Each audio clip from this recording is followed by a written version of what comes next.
Hello, America. Tonight, it's another fun-filled Friday on the Glenn Beck program. Revolution.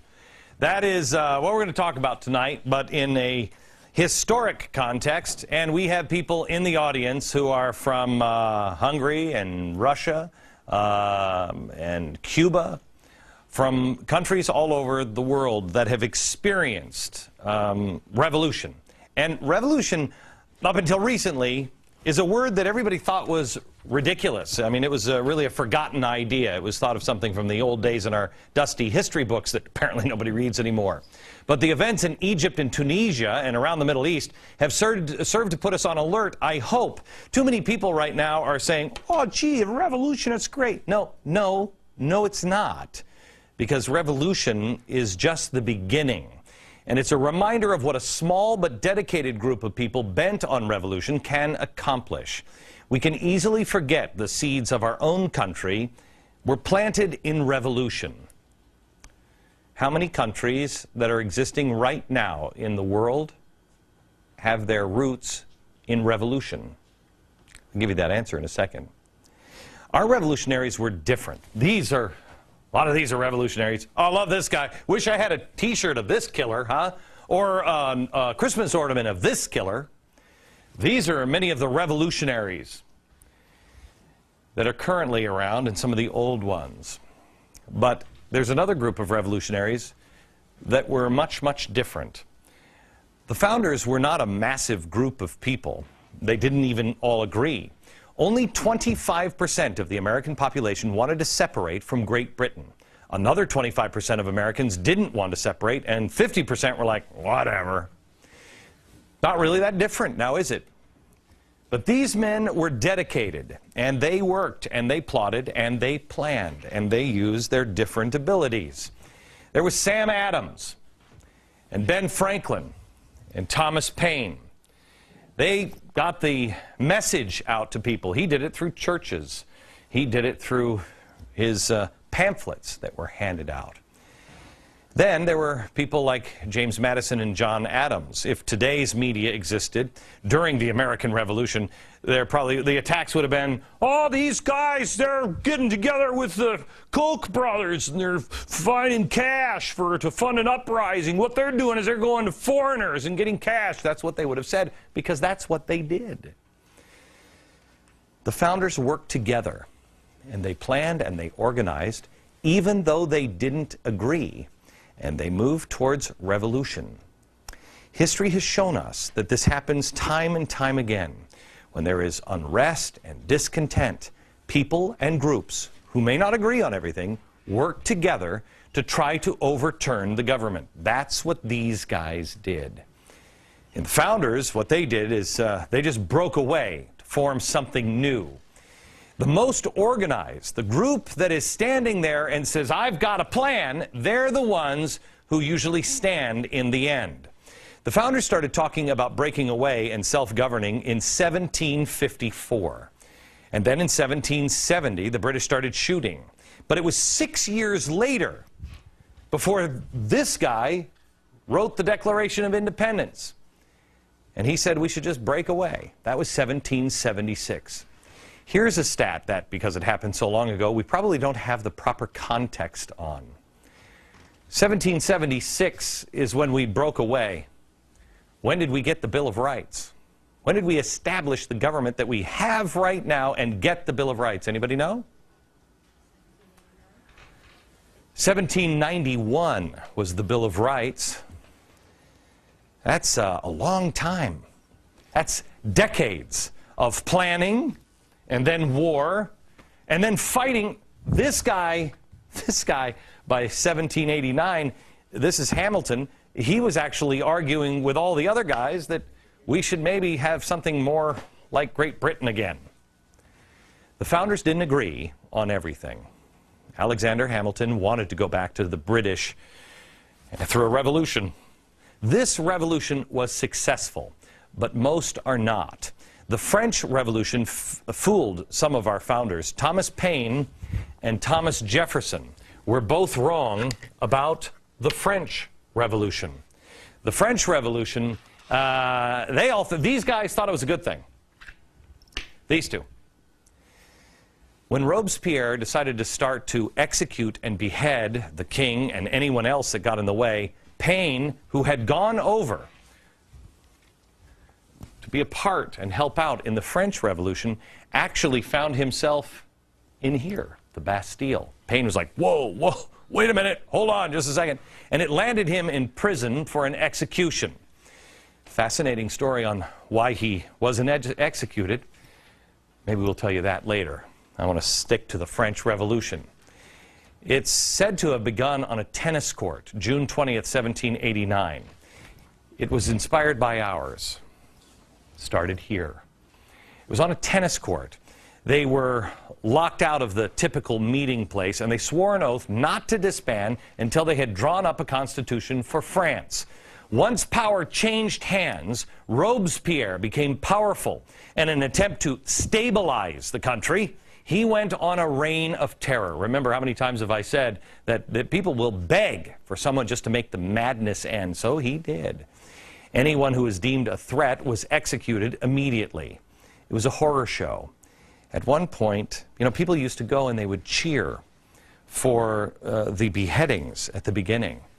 And Robespierre got to a point where they were taking kids and infants and killing them. It was mob rule. 40,000 people were slaughtered in the French Revolution. It ended not with Robespierre or any of the guys who started it. It ended with a dictator, Napoleon. Their revolutionaries weren't rooted in principles like our founders were. So when the pressure came for jobs and food, what did they do? They do what most revolutionaries do. They start killing the weak and the old, all enemies of revolution. They do it. They start to kill the old and the infirm and the weak. Why? To save money, to help the economy, and to create jobs. That's the French Revolution. It's what happens every time, unless you have something that these revolutionaries had that nobody else has had before or since. This guy was a great example of it. And so was this man and this man. A profound belief in God. But all of them, maybe we could lose this guy. All of them were good people. The French had people believing in a collective. The American Revolution understood that real power came from God and then to the individual. And they recognized that each individual mattered to God. That's why we weren't rounding people up and burying them in a mass grave to save tax dollars or to create jobs, because the individual mattered to God. The French Revolution was also centered around atheism and amorality. It's the antithesis of what Jefferson and Washington believed. Washington said that religion and morality had made the American experiment so successful. We know that Jefferson said a republic would only function with good and decent and religious people, and so did John Adams. The French eliminated religion and God. Now, the question was, how many nations right now, the 192 nations in the world, how many that are currently existing started as a revolutionary one in its own history? One. With the guys who started it, one. No one else even comes close to the 235 years under the same piece of paper. France, to give you some example, France has had 15 different governments since those guys lived. Now, revolution is the hot buzzword in the world, and new revolutionaries are coming forward, and they're trying to transform America and the globe. Ask yourself, will they be more likely to stand in line with Robespierre or George Washington?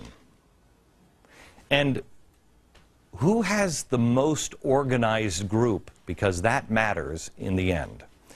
Joining me now is the author of this book that is absolutely fantastic. You should have it in your bookshelf. Robert Galately. He is the author of Lenin, Stalin, and Hitler, The Age of Social Catastrophe. Also, he is a professor of modern European history at Florida State University.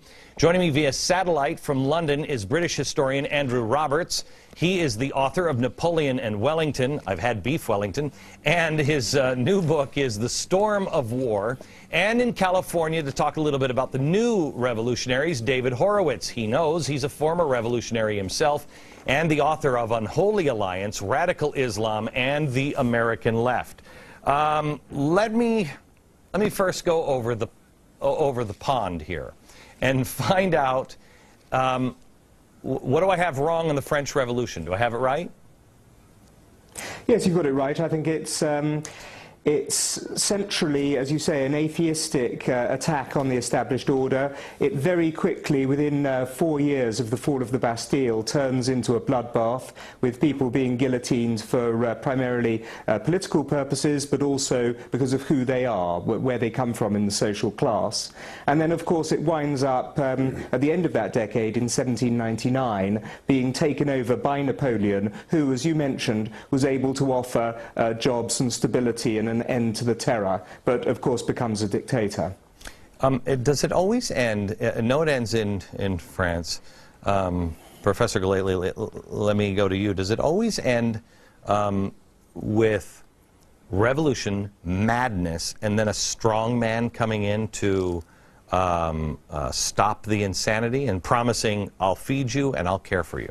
Well, I think, roughly speaking, that's how it happens. I mean, nobody really objects when revolutions begin. Mostly they begin when people agree there's an oppressive system, people are suffering, there's torture and that sort of thing, and there's a general agreement. A whole new group of people then enter into these revolutions. They have ideas of their own. There are other people, for example, who may not even be in the country at that time, who come from abroad, like Lenin, who wasn't in Russia when the revolution broke out. He came back, he knew perfectly well what he wanted. And he was, when he... Well, wait. Before you go to Lenin, let me just spend a minute here, because how many people are here from former Soviet Union? A lot. Boy, have we forgotten here in America what the former Soviet Union really was. But before I go to you and find out what it was to remind us, let me ask you how it started, because most people think of Lenin coming up and saying, we're going to have revolution. No, it didn't happen that way at all. As a matter of fact, it happened because of the war. The First World War brought on a massive crisis. There were all kinds of attempts at reform. They were getting nowhere. Finally, the Tsar's ministers and military leaders went to him and said, look, there's no way out of the crisis we're in, without going into all the details, but you've got to go. And he said, well, that doesn't seem right. They said, so he tried to pass the throne on to his brother. That didn't work either. And he said, the brother asked, will the army protect me? And the army said, we can't guarantee your security. And that was the revolution. The Tsar, 300-year reign of the Romanovs was over. Then what they decided to do is to carry on the war. This was a great error, but if they hadn't done that, they would have been criticized by the nationalists, but they decided to carry on the war. And Lenin, of course, isn't even in Russia. He's in Germany. He's in Switzerland. He's in Switzerland, and he's separated by coming home. And it is Lenin who then says, I've got to get back. And the Germans, a conservative government, I would add, at that time, the Germans were so intent on winning that war that they actually ship him across the country in a sealed train so that no communist germs leak out, you understand? And they then... but wait, they didn't think he was. He said, he was saying this is freedom. What we have over here is we have something great. It could be freedom, right? No, when he lands, he goes to the famous Finland station and gives a speech. And in the speech he says, he gives them 10 commandments, except he calls them theses, something like Luther. And he says, we have 10 theses for you. We're going to give land to the peasants. We're going to give peace to the people. We're going to give bread to the hungry. What can be wrong with that? But of course, we know very well that it's only a matter of time before the land is going to be taken back. But he has his eye on power. He said, revolution is about one thing, It's about power. And how you get it is you give people what they want, and he was one of those people who was determined from day one that he was going to turn the revolution into a Bolshevik revolution.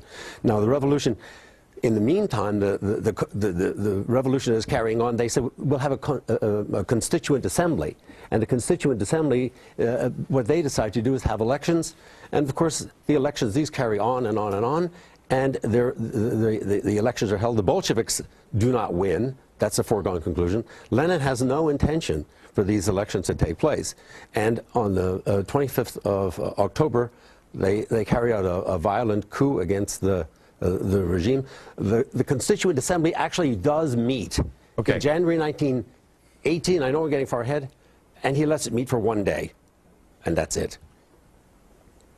In Germany, you had a similar thing, and we're going to take a break, but you see, I think, a similar piece where the voice of the people was not Lenin. The voice of the people in Germany was not Hitler. And people dismissed them. People, they all said the same thing. If I'm not mistaken, at least I know about Germany, they said, a lot of them, he's not a problem. He's not going to be a problem. And in the end, he did the same thing that Lenin did. He just takes the power. Well, the problem, okay, the situation in the Weimar Republic, and remember the end of the war, comes about when Germany cannot continue. And they finally call an armistice on a day we still celebrate as the 9th of November. That armistice leads then on into a revolution. And this revolution is spontaneous, and they bring up a constituent assembly, just like in Russia, except this time it meets. They found the Weimar Republic, and the Weimar Republic is, in quotes, the most democratic republic of all time. The problem was that it had weaknesses that were exploited. It had a multi-party system instead of a two-party system. Right. It was exploited, and it was. Some people have said, I think it's probably cruel to say it, it was a stillborn revolution. Yeah. Okay, back in just a second.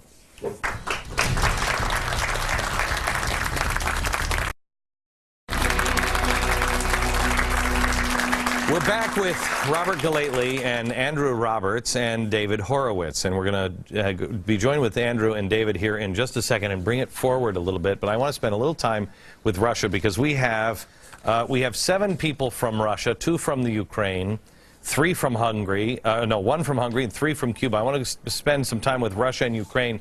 Let me go to Anna first. Anna, what is the experience of Russia? How long have you been here from the former Soviet Union? I've been living in the United States for 23 years now. Okay. You remember growing up then in the Soviet Union? Growing up in Soviet Union, and my family was basically the part of Soviet refuseniks. It's the movement that were trying to move the Soviet Jews from Russia. And a lot of those people were incarcerated in prisons from early 1919 till basically 1988. Yeah, but so prisons are nice. I mean, Americans seen prisons before. You have television, and it's... Yeah, well, a lot of those people, fortunately, my family wasn't, but a lot of people, a lot of our friends were in prisons during these years, and they weren't American-style prisons, is what I... They were not. They were gulag prisons, basically. Yeah. Let me go to Vladimir. You have been in this country for how long? For 22 years. 22 years. Yes. You remember growing up in the Soviet Union? Oh, yeah, absolutely. It's not just growing as a regular Soviet citizen, but the one who was a non-conformist, so to speak, with different ideas. And I remember the day when, in 1984, I got in Russian. My English was kind of rusty at the time. When I got a book, Orwell's book, 1984, in Russian translation, and I was reading 1984, being in Russia in 1984. Wow. Wow. And there were books that you could not read, and if you were found with books in the Soviet Union, is that correct? Will anybody verify that? Gulag. That's where we end up. Gulag. Gulag. Yes. Right. Just for reading a book. Alexandria, you down here, if you will, Alexandria, you know about having books or not being able to... What we have were passing family by family Xerox of the books, and if you're taking it for a night to read, you know, if you get caught, you're going to jail. What is that like to live in the... It's Solzhenitsyn. We were reading Solzhenitsyn only like this. What does that feel like to... It was exciting. I was young. Mikhail, you've been here for how long? 33 years. 33 years. You sound like you were born here. Right. Your experience in the former Soviet Union?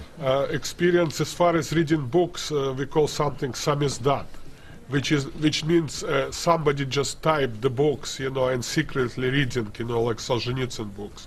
Even you will be surprised if you want to hear the records of Frank Sinatra or Ella Fitzgerald or something like this, so you were considered like American spy. And If you listen to Frank Sinatra, you were an American spy. you have to music. Also, we have in special things, you know. It's not regular records, but we also like a So make how up did you records. listen to... When you would listen to music, were you afraid? Did you turn it way down? I mean, Americans cannot relate to this Voice of at all. America was low. You can listen to Wait, is this your wife next to you? Yeah, this is my wife. And what did you say? I said that if you want to listen to Voice of America radio station, you have to do it in a room where nobody is around you and no neighbors hear you. You know, Very, very careful, because neighbors listening, and if it's a little bit more loud, they're going to write it to KGB.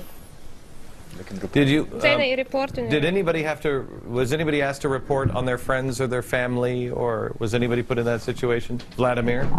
Yeah, it happens to me because I used to befriend a lot of refuseniks. For instance, I lived in Moscow and I used to go to the synagogue a lot of times. I was the organizer of kind of Jewish singles in Russia. I was followed by KGB. I had my grandparents who immigrated for Israel. And at some point, it lasted only for as long. That's the comment I wanted to make, is that all of us who are here, relatively young.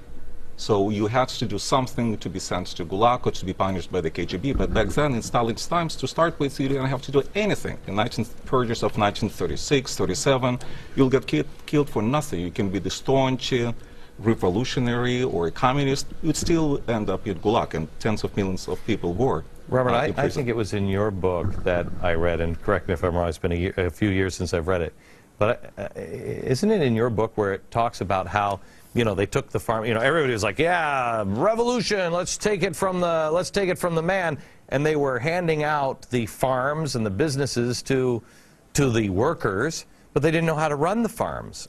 Well, this is the tragedy. I mean, the people, when people are feel they have a right to the land that they've worked for generations, it's really owned by the czar or the state. Right. And now suddenly they're in a state of revolution, and the communist, that's the first thing that Lenin promised. I mean, and when he returned in April 1917, the first thing he did was to promise peasants that they would have the land. Right. And the peasants, then of course they wanted that land, but of course it's a dream that doesn't work too well, because But didn't they, hang on, didn't they take, they took the land from the collective, from the people, and then, from the people who worked it, et cetera, killed them, because they were the farmers, killed them, gave the land, quote unquote, to the peasants, said work the land. When they didn't meet the food quotas, then they came back in. Wasn't Stalin, didn't he have to go back and say, hey, by the way, you're no longer the man? And they said, you can't take this away from me, right?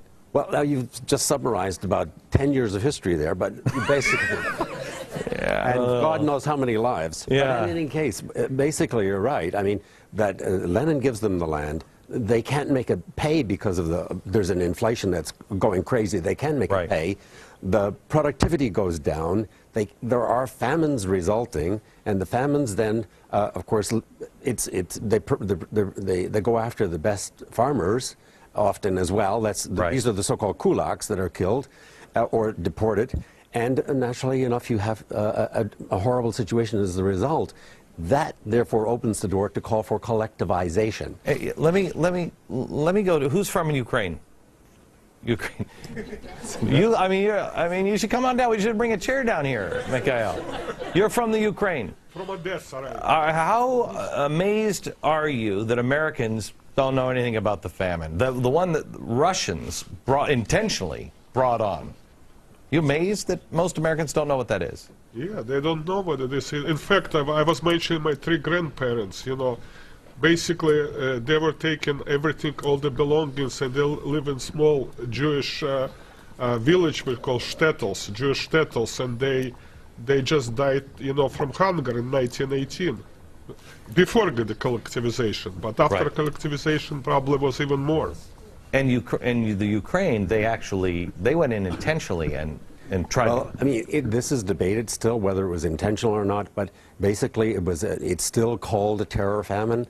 And you know, we've had now an awful lot of documents come out of the Soviet Union that they've now opened the documentation, and the more documents we get, I will just say this: the more documents we get, the more convinced I am that this was a genocide. Yeah, people. We've seen. I mean, I've shown video of it, Definitely. where people are running to the fields to be able to try to get anything out of an ear of corn, and they're killed. They made a law against stealing an ear of corn. It's this Right. notorious law, and that's correct.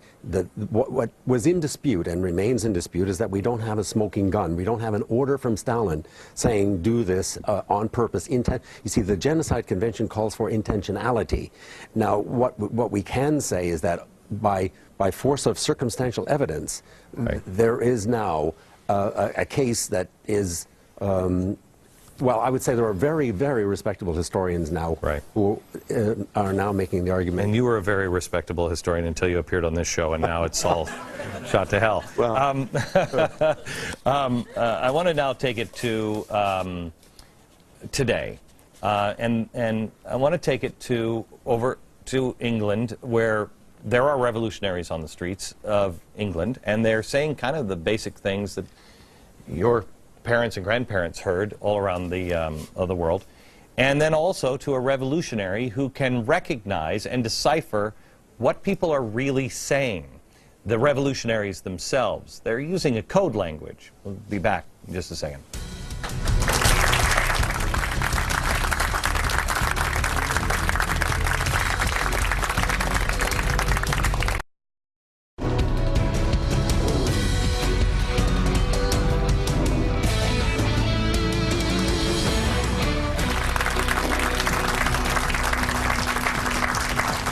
Tonight, we're talking about history's failed revolutions and what they can teach us today. Still with us, Robert Galately and Andrew Roberts and David Horowitz. Andrew, I want to come to you before we go to David. I got a lot of heat here in America for saying that radicals, Islamists, communists, socialists, labor unions from all over the world are working together, even though they don't agree with each other on everything, to destabilize and start revolutions. And that's what happened in the Middle East. And it started with Tunisia and then Egypt and Libya, and it's headed all over the Middle East. Do you think that's a crazy conspiracy theory? No, I certainly don't think it's a crazy conspiracy theory at all. If these organisations want the same thing, then of course it's in their interests to work together. They won't necessarily work together in the same way that you would expect Democrats to. They won't necessarily even have to communicate much with one another. But the fact is that if they want the same thing, they will go out and get it. And we see that again and again in history. And also the other thing that's terribly unimportant is numbers. You don't need large numbers to create a revolution. Sometimes, like the Bolsheviks, the very word Bolshevik in Russian means minority. They can always be very small numbers starting these huge and disastrous historical phenomena. And doesn't that work actually to their advantage? Because people dismiss them. They dismiss them. That, and also they can stay organised. They can have a central series of commands which are unquestionably obeyed in the way that a large mass movement often can't have. What are you seeing in Egypt and in the Middle East? Where do you think this? Well, I'm seeing. Where do you think this ends? Yeah, okay. Well, I'm seeing the Muslim Brotherhood, of course, in Egypt, which is an extremely unpleasant and vicious, ideologically vicious organisation, also well organised. As I mentioned earlier, you get this with the Jacobins, you get this with the Bolsheviks, and you also, of course, got it with the Khomeini Revolution in 1979 in Iran. You have these people who are driven with various ideological beliefs that go into other countries. Libya, for example, quite recently, Colonel Gaddafi was accused of being a Jew. That was the worst thing that, that his so-called democratic opponents, his so-called moderate opponents, were able to say about him. You see, the anti-Semitism is a classic telltale sign that you get across revolutions and across history. You had the National Socialist in the in Germany bond with the Islam. Only 2.3% of the population in 1923. There were very, very few of them, but it didn't mean that they weren't able, of course, as you mentioned, with anti-Semitism, to create the German Revolution. The Bolsheviks also were monstrously anti-Semitic. And they in Germany, the fascists linked with the communists. They didn't work together, but they had the same purpose of revolution, a workers' revolution, right, Robert? Yes. Yeah, okay. And then go ahead. No, exactly that. And you found that although, of course, they hated each other, and ultimately this was to be seen in the attack of Operation Barbarossa on the 22nd of June 1941 when Hitler invaded Russia, actually both of them were working very hard to undermine the Weimar state from within. Yes. Now, I want to take you someplace. We were just talking about the Muslim Brotherhood, but now we have this.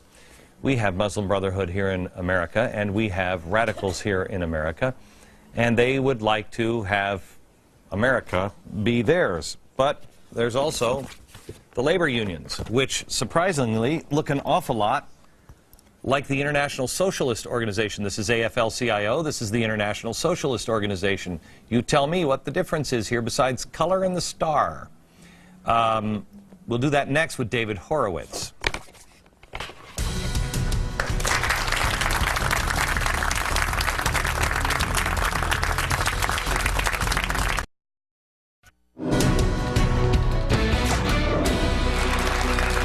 With Robert Galelli and Andrew Roberts, and now David Horowitz. David, I know you don't have, I don't think Fox goes to L.A. They don't let it in L.A., so you can't see these, but I'm holding them up. And one is the International Socialist Organization logo, and the other is the AFL-CIO Stand With Wisconsin logo.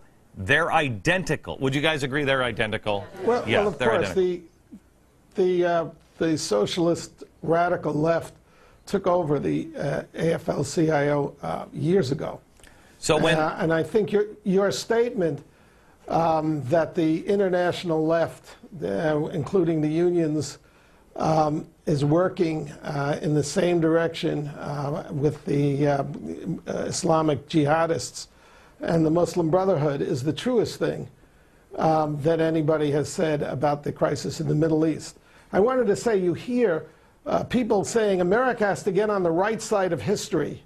And you have to ask yourself, you know, would you have wanted to be on the right side of history in 1917, which led to the slaughter of 40 million people, or in China in 1949, or in Germany in 1933, or in Iran in 1979 when the Ayatollah came to power, or in Cuba in 1959?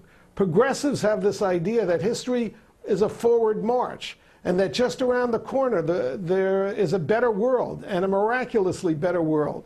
And that's why when they get power, they kill so many people. David, why it's obviously false. If that were true, the 20th century would have been the best century. And actually, from the point of view of human rights and the murder of innocents, the 20th century is the worst century in the history of mankind. So be careful before you stabilize or applaud the destabilization of a whole region, okay, David, such as is happening now. Let me talk to you a little bit about here in America. People dismiss communists and socialists because they're like, oh, well, they're just a bunch of clowns, which I think works to their advantage because, as we have talked, it's always a very small minority that that makes it happen, and people can't believe. Labor union members can't believe that they're in with the communists. I'm not in with the communists. That's not what's the mentality. Whoops. Glenn. Yes. In Wisconsin, you see these labor union members Yes. beating tom-toms inside of a Democratic elected house, Right. preventing them from doing their work and chanting, "The people united will never be defeated." In other words, anybody who disagrees with them is against the people, an enemy of the people. This is a totalitarian mentality, which is not to say that every member of the union is a totalitarian, but the leaders are socialists, and they want to control everybody, But they'll and say they don't want dissent. what they'll say. If I was the average union worker, I'll say, "Look, I'm not for revolution. I'm not a communist, and it's just the leadership, and it's no big deal. We're not going to go all communist on it. We're not going to have a revolution." Well, you know, how about respecting the vote that was held in November and being civil about it? When union members will stand up, and I'm sure there are plenty who do stand up for civility, for respecting the election, for, you know, organizing to win the next election, but not obstructing, not shutting down a democratic body, you know, then I'll be persuaded. Right now, these public sector unions are the most left-wing unions in America. They're run by 60s radicals. And are they connected? Are they connected to the revolutions and the uprisings now, even in India? Those are labor unions. Absolutely. They're international organizations. There are all these radicals, you know, who are organized in things like ACORN and now whatever Wade Rathke calls his international organization. Right. The left is always international minded. They're not patriotic. They don't believe in nation states. And they're looking for a world revolution that's going to bring that better world that's around the corner. When we come back, it's a religious. It's a crypto religion. They believe in a redemption of the world, and the dangerous thing is that they see themselves as the redeemers. So they will do anything to achieve their ends.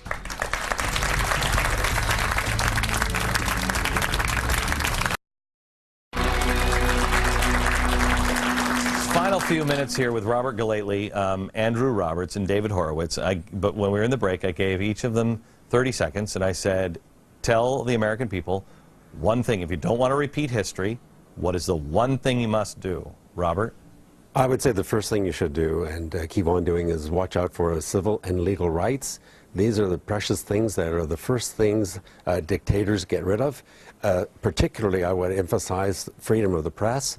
The first right, the first privilege, whatever you want to call it, that Lenin got rid of after he took power, his first order was to silence the opposition press. Okay. It was no accident. All right. Andrew?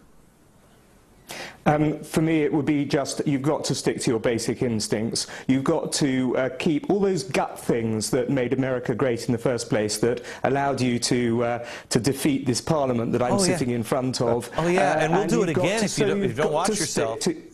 You've got to stick to your Constitution. It's an incredible document, a God-given document, and you really must hold on to it. Okay. And David? The greatest bulwark against a totalitarian future is the First Amendment, which is under assault at the UN globally by the Islamists who are to make any criticism of Islamic terror blasphemy and outlawed, and domestically by the left and its doctrine of political correctness, where if you are critical of Palestinian terrorists or Islamic terrorists, you will be shut down because people will charge you with offending a religion or offending an ethnicity. Of course, offending Jews or Christians, that's okay. All right. But that's the way they do it. All right. And they will shut down your free speech. That's what's happening in Wisconsin. I think panel, they are trying to nullify a vote and to nullify a legislature. I think the second thing I would say is take away the political power of government unions. All right. David, I got to run. I thank you very much for your time, gentlemen. We'll be back in just a second. The program tonight was that revolutions are ugly. They may sound great at the beginning, but they're really not. And they don't always end the way you think they do. In fact, they usually don't. It's the best organized that win. From New York, good night, America.